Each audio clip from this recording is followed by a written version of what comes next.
it didn't seem to be anything happening, and I was kind of wondering just how this was going to work out, being underwater and going down. And I was promptly yanked out of the water by Dietrich, who, my dad was there too, but Dietrich leapt immediately into the water with his glasses on and pulled me out. I think he lost a lens of his glasses, but it was no thing for him. He just was like, oh, somebody needs to get pulled out of the water. Zip, I was out of the water, and I'm here today to mention that. I also wanted to, when my family came to Rosendale in 1972 or so, I was 3 years old, and Dietrich just was such a warm, welcoming presence to my family that arrived from the city, and it just was such a warm, comfortable, beaming character. It was really a part of Rosendale, part of coming here and knowing Rosendale was Dietrich. And I just want to mention one other story about him, which is that sometime, I think in the 70s, he arrived at our house, and he came on a motorcycle, and he asked if he might just keep the motorcycle in the barn for a few weeks, because he'd left at high speed from some interaction with perhaps law enforcement officials, and he proceeded to shave his beard off,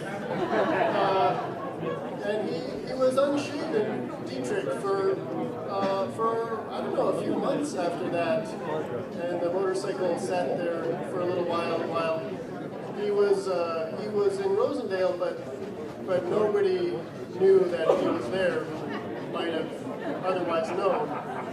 And so I was thinking, maybe Dietrich's gone, but maybe he just shaved his beard and is hanging out, I don't know, in Bloomington or something.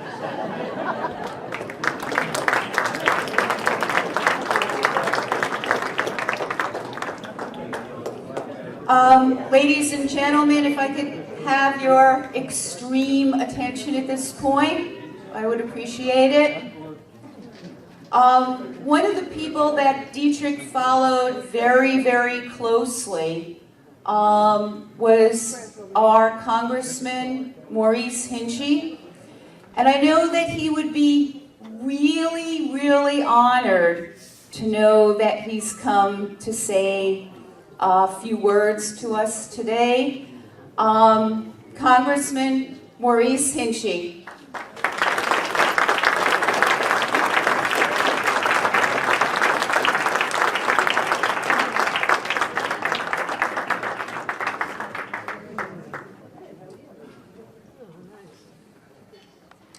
Well, Gail, thank you very much. Oh, there you are. I lost you there for a second.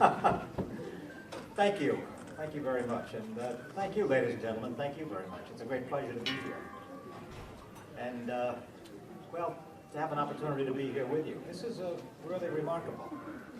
It's so very pleasant and interesting to see so many people, including people from outside of New York. I just met a very interesting gentleman over here, and I was talking to him just for less than a minute, but it was an interesting, brief conversation about how he was very close to Dietrich with regard to overseeing the history of the manufacturing of cement and the importance of all that.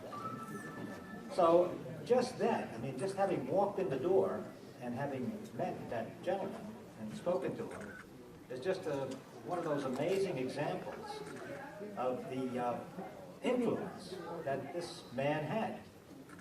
And he had a lot of influence. And I can say candidly, he had influence on me. And all of the influence he had on me, as far as I know, was positive. After I met him, in fact, quite some time, because I knew his wife, I knew Gail before I met him. And frankly, I met him because of her. She introduced me to him. And after I knew him for some time, I began to realize how similar our experience was, his and mine, in a variety of ways. Well, I wasn't born in Germany, but, you know, he went into the United States Navy when he was young. He served in the United States Navy. I did the same thing right out of high school, went in the Navy in 1956 through 59.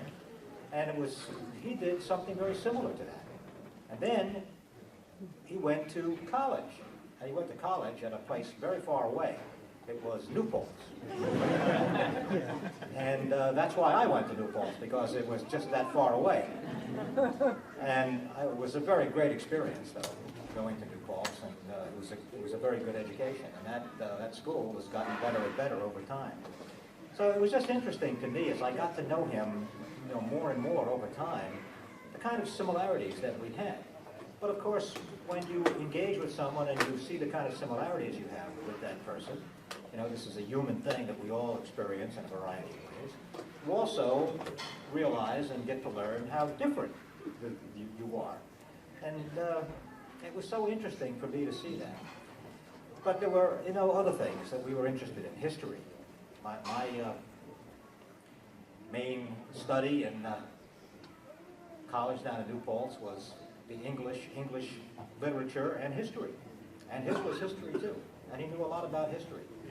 And because he knew a lot about history, he just broadly, history of the country and history of the world, he also knew, as a result of being here, a lot about the history of Rosendale. And all of the significant things that were done here over time. And particularly the way in which the cement industry sort of almost originated here, and all of the powerful impacts that it had on work, on job creation, but also on all the great things that it had done, all the contribution that it had made to construction of things in a variety of places, particularly down in New York City. And all that he did to try to bring more attention to that.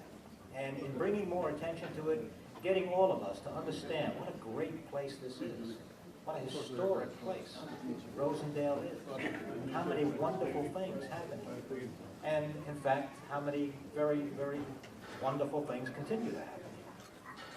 So, I am a great admirer of his.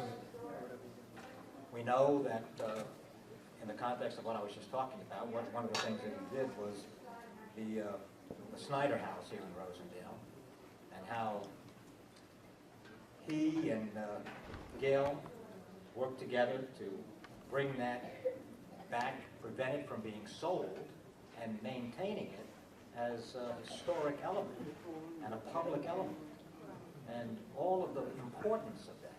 I mean, it's just very, very interesting about how this man operated. And of course, I am a politician. I am a member of the House of Representatives, and I've been down there now for, this is the 18th year.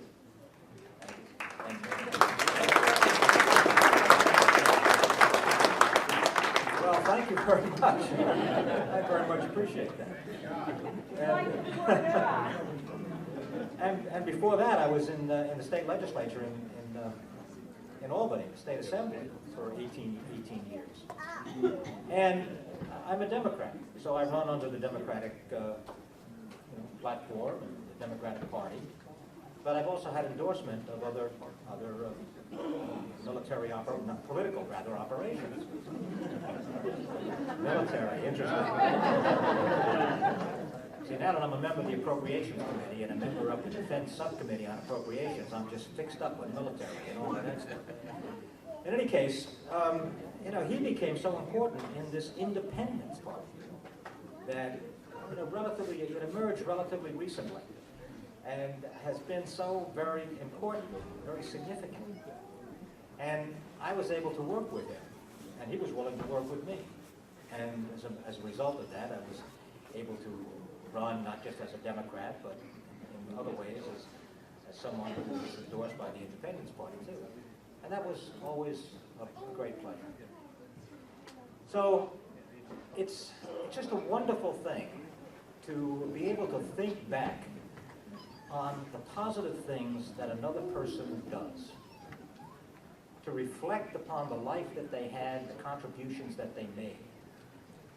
And as I think about all of the things that he did, the contributions that he made, I can't help but think that it was so unfortunate that he left here so soon. He should have stayed longer. I don't know, maybe he got tired of it, but whatever it was, he should have stayed longer. He should have stayed longer because he was such a terrific person, doing so many good things. And for all of us, it was a great pleasure to be associated with him and to be involved with him.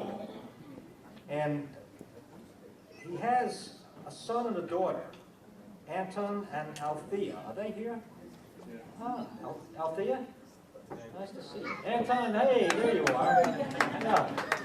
Well, let's give them some applause.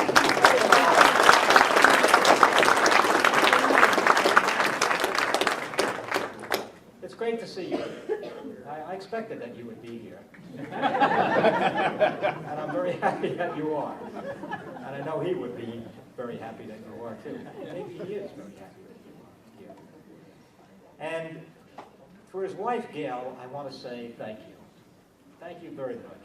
Thank you for doing this on his benefit, recognition, an open remembrance and recognition of all the things that he and you have done together, all the contributions that you have made to the advancement of this community here in Rosendale and more broadly across this county, and even more broadly than that, to places outside of New York State, which appreciate your understanding of history and the involvement that you have had in focusing attention on the origination of things here and the strength of that origination and the benefits that flowed out of that origination. All of them are recognized not just by people here in Rosendale, but by a great many people around this county and other places around the state and in other states. So, thank you. Thank you very much.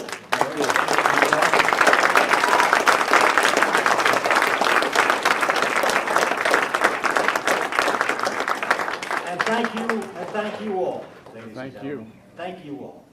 Thank you for allowing me, if I say this in a personal way, for allowing me to be your representative, to work for you on your behalf in the federal government in Washington. But particularly, most importantly, thank you very much for the recognition and the contribution to the recognition that you're giving to this very extraordinary young man and his wonderful wife and his two children. Thank you very much.